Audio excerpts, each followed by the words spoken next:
Episode 2, Chasing Tales. Welcome back to the stunning conclusion to Chasing Tales. When we last left our heroine, she was in the clutches of two ruffians. She was beginning to fear for her safety. Pink begins to feel a sickly panic rising up in her throat in slow motion. Manny turns and begins to grin, wickedly. Where's your man now? Your big G-man, huh?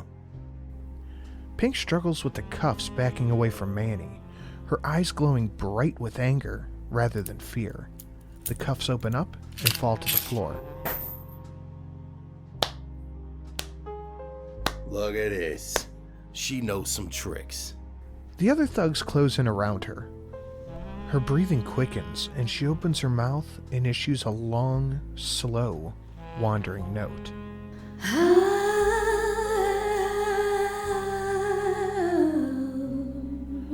The idea of it seemed absurd.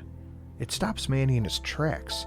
He shakes his head as if he was shaken off a fog. What the? He looks at her, his head cocked, confused. Light from nowhere coalesces around her. It forms into neon pink double rings enclosing tiny glyphs, each layer rotating independently. The roughs stand transfixed by the magic. Mother Mary, full of grace. Pinky sings a little trill, and the roughs find themselves encased in large bubbles. Better let me out of here.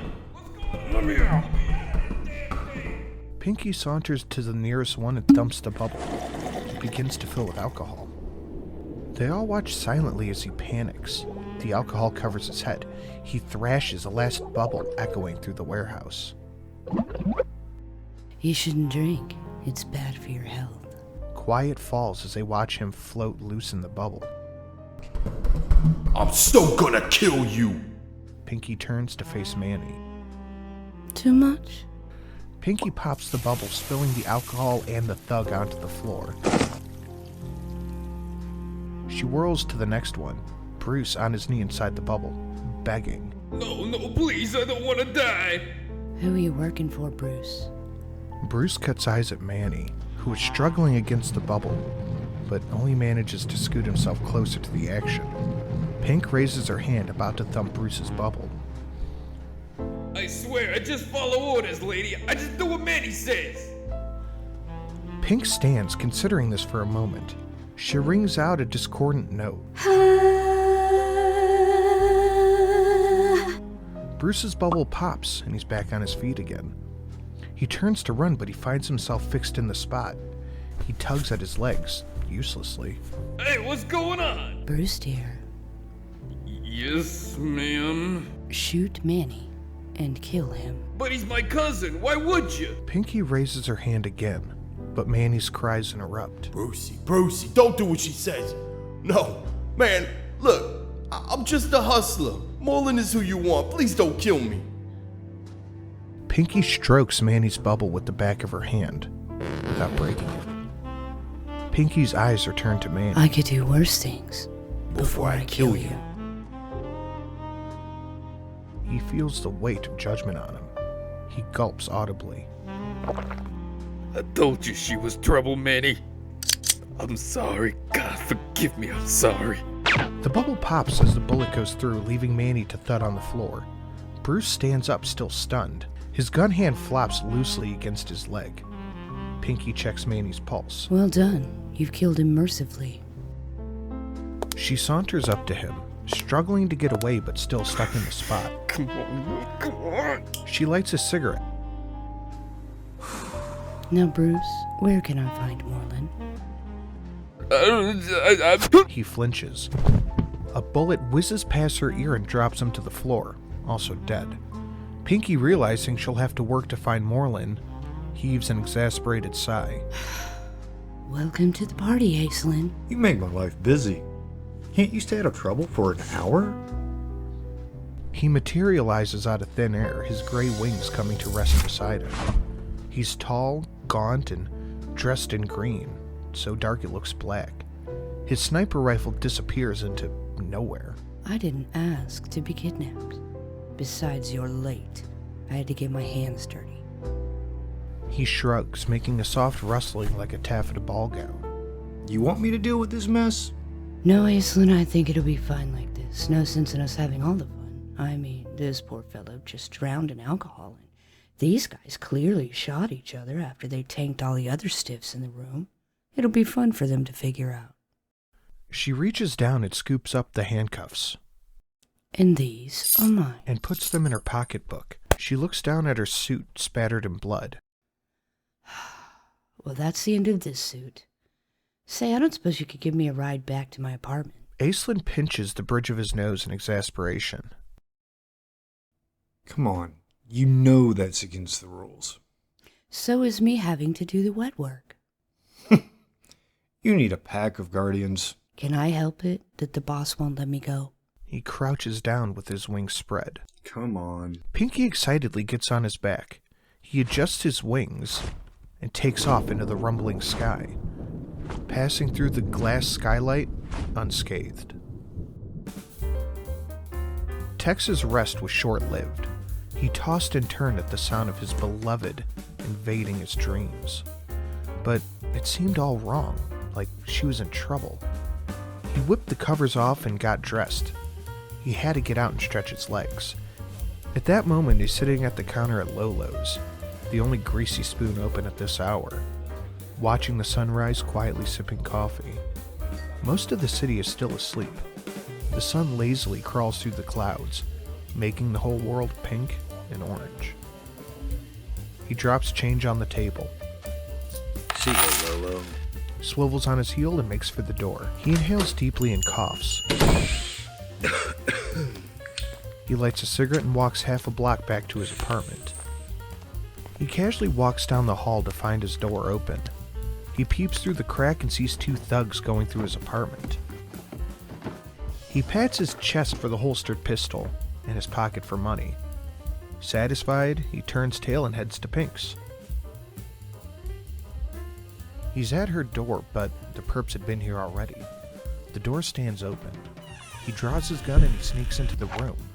Checking all of the rooms, he finds nobody. Her place had been turned out like his.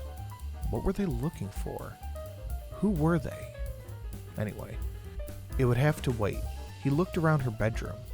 Pink's suitcase was open on the bed, clothes strewn everywhere, so she must have been here to pack this mess in the first place.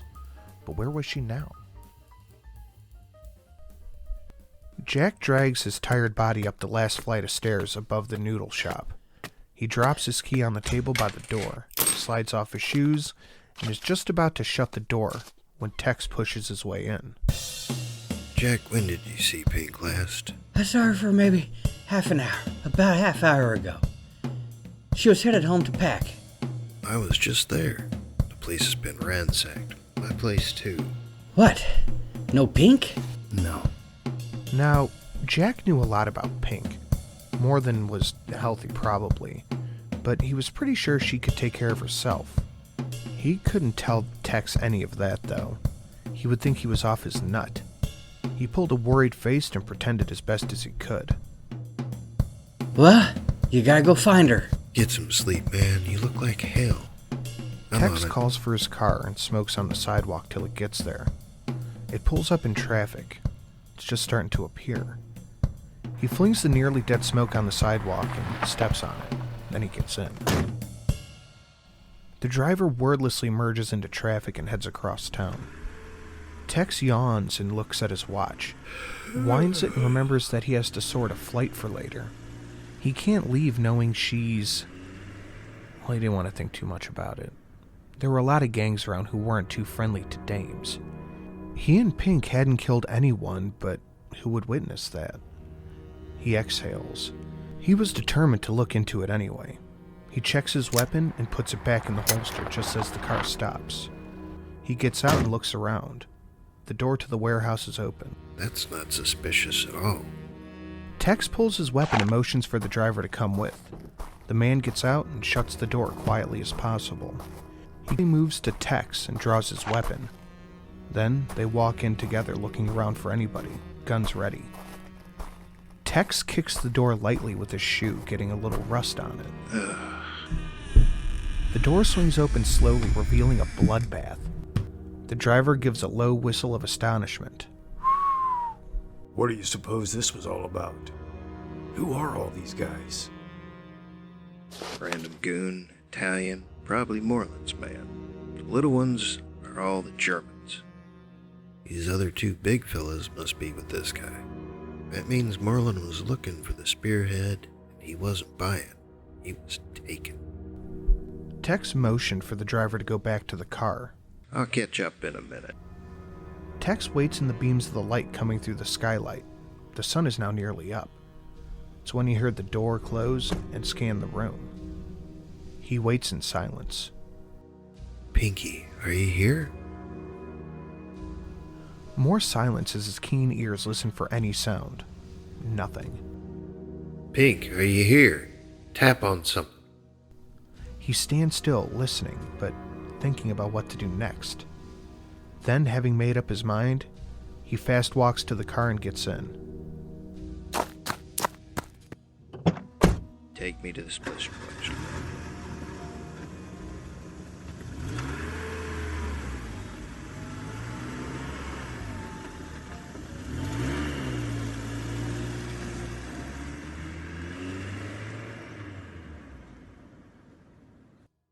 Where to start? Pink, happy to be on her feet again, now stands, arms akimbo, in her turned-out apartment. Tell you what, I'll get this together and you go pack your stuff. I'm sure your room got the worst of it. Pink nods and wanders off. She scoops everything off the floor and sorts it out, packs what she needs and puts the rest away, tidying up the room. She pulls the money packet out of her secret pocket in her handbag. She counts out 3 months' rent and puts it in an envelope for the landlady. Jacques!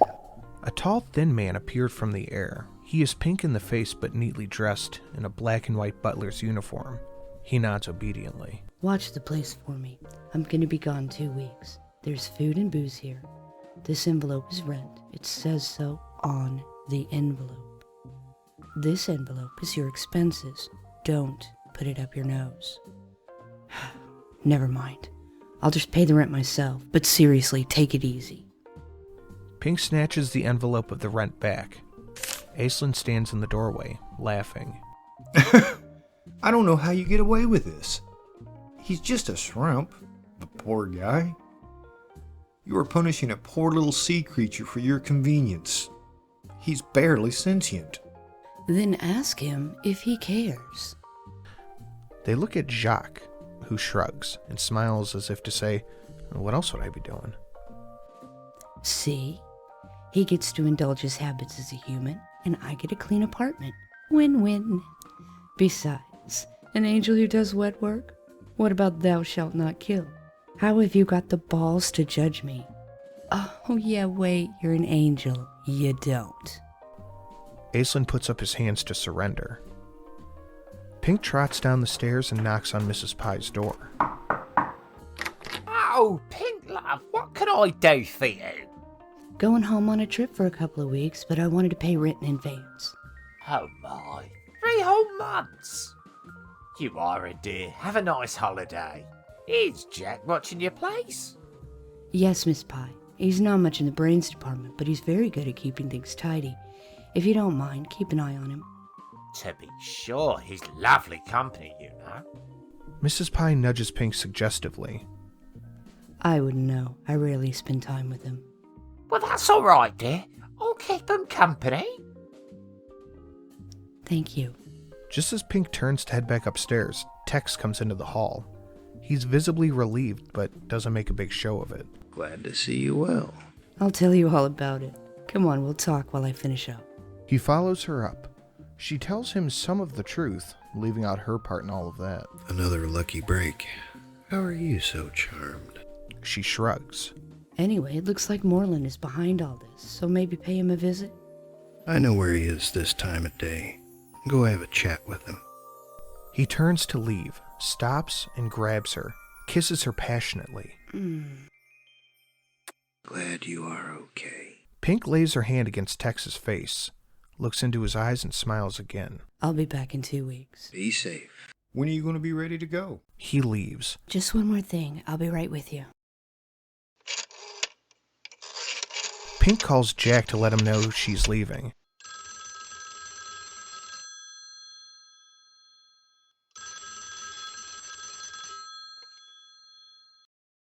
He sleepily answers and mumbles something and then hangs the phone up. Aislinn opens a portal. Let's go. They step through. The room is suddenly quiet.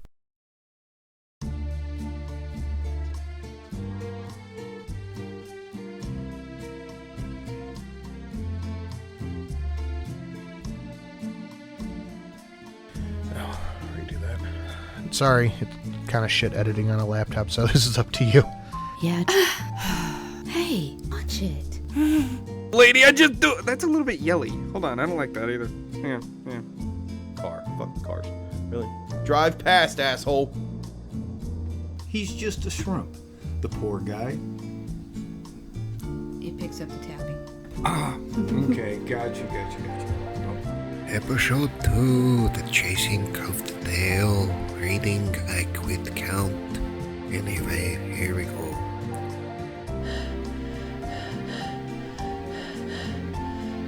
Oh, well, that's all right, dear. Oh, my